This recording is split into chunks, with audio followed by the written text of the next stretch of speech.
In 2017, in 'n rugbywedstryd teen Nieu-Seeland in Nieu-Seeland, het die All Blacks die Springbokke 57-0 gewen. In die begin, hulle het goed gespeel, het hulle moed gehad en opgewonde gewees, hulle bietjie agter, maar hulle gaan nou inhaal, al hoe groter geraak, hulle gaan nou net na halftyd gaan hulle begin. Maar toe dit na 60-0 begin gaan en na 7 of wat minute oor is, toe het hulle nie meer die moed om 'n verskil te maak nie. So hulle het al soos oorwonde mense agter die pale bly staan en wag vir die volgende skop om oor te kom. Hulle het hulle hoop verloor dat hulle dit kan maak. Sonder hoop is die lewe ondraagbaar. Sonder hoop kan 'n Christen nie leef nie. Hoop is nie afhanklik van ons voorspoed nie. Kom ons dink vandag na dit wat ons hoop regtig nuttig en sterk maak. Here, dankie dat ons met U die toekoms kan ingaan. En ons weet dat as ons met U die toekoms ingaan, het ons nie goed en voorspoed nodig nie. Ons het net vir U nodig. Ons sukkel om dit te verstaan. Wil U vandag met ons geduld hê as U ons leer. Amen. Ons lees Klaagliedere, hoofstuk 3. Klaagliedere 3 van vers 18 af. Ek het gedink dit is klaar met my, en met my hoop op die Here. Die gedagte aan my ellende en my vreemdelingskap is gal en gif vir my. As ek daaroor nadink, draai my gedagtes vas. Maar dit sal ek ter harte neem, en om die rede bly ek hoop. Deur die liefde van die Here het ons nie vergaan nie. Daar is geen einde aan sy ontferming nie. Dit is elke môre nuut. U trou is groot. Ek sê vir myself, die Here is my lewe. Daarom hoop ek op hom. Die Here is goed vir wie op hom bly hoop, vir die mens wat na sy wil vra. Dit is goed om geduldig te wag op die hulp van die Here. Tot sover. 'n baie bekende en met rede gesogte gedeelte in die Bybel is Habakuk 3, wat sê, al sou die vyeboom nie bot nie, en daar geen druiwe aan die wingerde wees nie, al sou die olyfoes misluk, en die lande geen oes lewer nie, al sou daar geen kleinvee in die kampe meer wees nie, en die beeskrale sonder beeste wees, nogtans sal ek in die Here jubel, sal ek juig in God my redder. Die Here my God gee vir my krag. Hy maak my voete soos die van 'n ribbok. Op hoë plekke laat hy my veilig loop. 'n Baie kosbare gedeelte wat afspeel net voordat die Jode weggevoer is na Babelonië. Jy kon sien, hier kom 'n ding. Die Babeloniërs is op pad. Hulle kon sien dinge loop binnelands nie reg, nie die koning, hoe die koning die alles hanteer nie, hier kom 'n ding. En dan sê hy, wel, ons weet dit gaan sleg wees, en al is dit hoe sleg, gaan ons op die Here bly hoop. En dit gebeur toe ook, maar die werklikheid is toe baie, baie erger as wat hulle ooit kon dink. Sidekia was die koning gewees in Jerusalem, en Jeremia en 'n klomp ander raadgewers het vir hom gesê, luister, jy moet oorgee aan die Babeloniërs, hulle is verwoed en hulle is op pad. Maar hy het 'n klomp vriende gehad, wat nie hulle belange wou verloor nie. Hy het vir hom sê, nee man, ons sal 'n plan maak. En hulle het hom te lank laat aanhou, en hy het nog bietjie hoop gehad dat die Egiptenaars kan help. Uiteindelik het dit nie gerealiseer nie, en toe daai Babeloniërs verskriklik kwaad geword oor hierdie weerstand. Hulle het uiteindelik vir 'n jaar en 'n half die land, die stad Jerusalem heeltemal afgesluit, vir hoe dit enige produkte kan in of uitgaan, en die mense uitgehonger.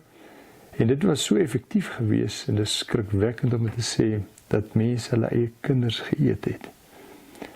Toe die Babeloniërs uiteindelik wel die stad oorneem, was hulle woedend. Hulle wou met alle mag net wraak neem weens hierdie weerstand. En hulle het uitermate vernietig. Hulle het goed wat nooit weer herstel kon word nie, het hulle nog verder verbrand ook. Dit was of hulle klippe stof wou maak. En hulle het alles vernietig, die tempel, die mure, die stad.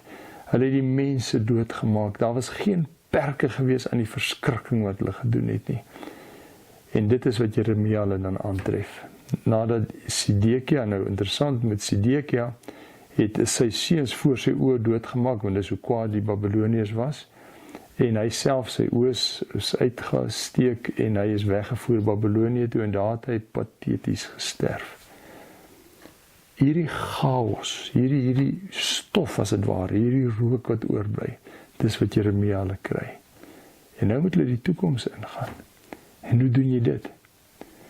Die eerste ding wat hy besef het, is dat hulle nie die toekoms sonder hoop kan ingaan nie. Iemand skryf iewers daaroor, Ken Keller, en sê, hope is stronger than memory. Al was dit wat gebeur het, hoe goed, is dit nie naby sterk genoeg om jou die toekoms in te vat nie. Hoop is al wat jou die toekoms kan invat. En in daardie wrakstukke, moet jy iewers soek na jou hoop. En dis waar ons hierdie kosbare gedeelte kry. Wat sê, elke dag as ek opstaan, weet ek dat daar aan die liefde van die Here geen einde is nie. Dis my belydenis. Om my chaos, dinge is verkeerd. Maar ek weet dat elke dag is die Here niet by my. Sy trou is niet elke dag. Daaraan klou hy vas in hierdie chaos. En vir ons as Christene is dit 'n baie belangrike deel van ons geestelike beoefening. Is die wete dat ons elke dag nuut begin. Jy loop nie met die las van jou wedstryd en die 60 punte wat jy teen jou het en sê, Here, ag, help ons maar net om hierdie las verder te dra nie. Nee, daar's 'n punt waar jy oor begin. Waar jy as dit ware die lesenaar skoonvee. Ek sal nooit vergeet nie, 'n ou dominee, toe ek net vars begin het in die bediening, besondere mens wat vir my baie beteken het, maar hy het op sy lesenaar al sy boeke wat hy gebruik het nie geberre nie, het net so gelê en opgehoop. Hy het so aan die kant, so ding wat jy uittrek en skryf jy daarop en dit wat hy mee gewerk het, sit hy maar net bo op die bondel elke keer. En ek vra vir hom of ek net sy telefoon kan leer. En hy sê, ja, kyk aan my studeerkamer op die lesenaar sy telefoon en ek is soontoe en toe ek daar kom, tussen al hierdie boeke kry ek nie 'n telefoon nie. Terug na hom toe ek sê vir hom, joh, hy moet help. Hy kom, hy kry ook nie die telefoon op sy lesenaar nie. Hy gaan net na die muur toe en volg die tou van die muur af, hier tussen die boeke in. En daar uiteindelik kry ons die telefoon. As 'n punt waar ons alles afvee van die lesenaar af. Ek het dit begin doen en maak nie saak waar jy dit sit nie, jy kan in 'n karton sit, maar jy moet net die belewenis hê van ek begin nou voor. Ek begin met 'n skoon lesenaar. Terapeuties doen dit iets vir 'n mens. Doen dit iets vir jou hoop. Die wete dat ek nuut en vars begin. En oral in ons huis doen ons dit. My vrou het nou die dag haar kombuis so skoon gemaak van 'n kant af. Al die kaste leeggemaak en weggegooi en weer die goed op hulle plek gesit, verras partykeer wat sy gekry het, of 'n motorhuis is 'n heerlike ding om dit ook mee te doen, om net skoon te maak en vars te begin. En dis die wete waarmee ons elke dag begin.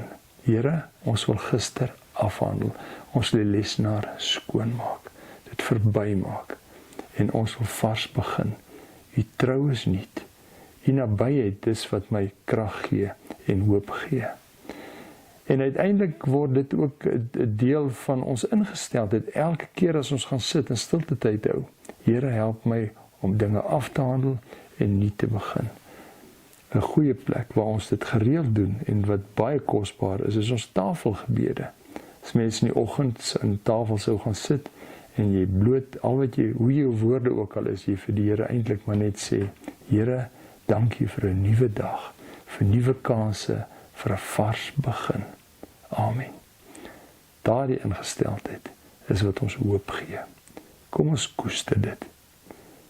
Here, dankie dat U die God van hoop is. En ons hoop is nie gekoppel aan waarborge en voorspoed nie. Ons hoop is in U, in die wete van U nabyheid en van U lewe en die vergifnis. Help ons om die meeste te maak van die kanse wat U ons gee. Amen.